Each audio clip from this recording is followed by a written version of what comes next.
Merci Je vous beaucoup, rappelle Suzanne. donc la date du jour, c'est la date du 9 mai. Vous êtes là pour nous le rappeler et nous faire remonter le temps, Mathilde Terrier. On commence par la fête de l'Europe. Oui, tous les ans depuis 1985. On n'y coupe pas. Alors pourquoi cette date ? Eh bien, c'est en hommage au discours du père fondateur de l'Europe, Robert Schuman, le 9 mai 1950, qui marque le début de la construction européenne. Depuis, tradition oblige, ce jour-là, c'est la fiesta dans l'Union européenne. Comme en 1996, à la Celle-Saint-Cloud, près de Paris, vous allez voir, mais ce jour-là, c'est vraiment de la folie.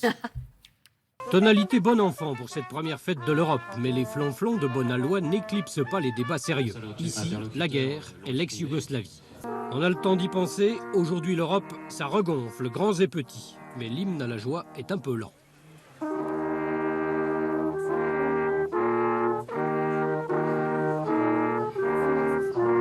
Et t'as l'impression que les gens font la fête ?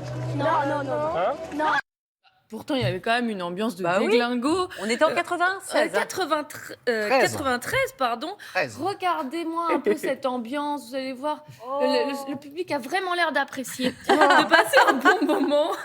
Ce matin, Emmanuel Macron sera, lui, au Parlement européen pour célébrer l'Europe. Est-ce que c'est une date importante pour lui ? Alors c'est une date très importante parce qu'en réalité, dans les marqueurs idéologiques du macronisme, on parle souvent d'un macronisme un peu en même temps, qui aurait changé beaucoup d'éléments de son programme initial, mais l'Europe a été vraiment l'un des éléments d'identification, et donc ça donne un ADN aujourd'hui à ce qu'est le macronisme et à ce qu'est Emmanuel Macron. Mathilde, on enchaîne avec le 9 mai 1982 et un tube. Oui, qui va vous faire danser, surtout avec ses notes de synthé.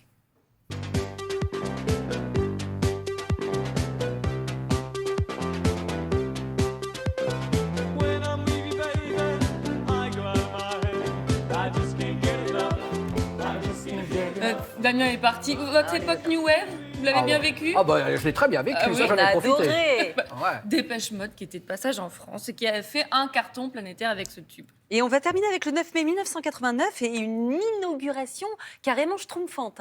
Oui, celle de Schtroumpfland. Ah bah Vous oui. vous souvenez ? Bah oui, j'adorais. Eh bien, regardez. Eh bien voilà, le Conseil des ministres est au complet. Tous les Schtroumpfs ministres sont là. Et c'est au pas de course qu'ils ont parcouru les 40 hectares du Bing Bang Schtroumpf, jetant un œil pour le président de l'Assemblée, Laurent Fabius, sur les manèges, et pour celui des communautés européennes, Jacques Delors, sur l'orchestre symphonique inspiré par Beethoven et l'Europe.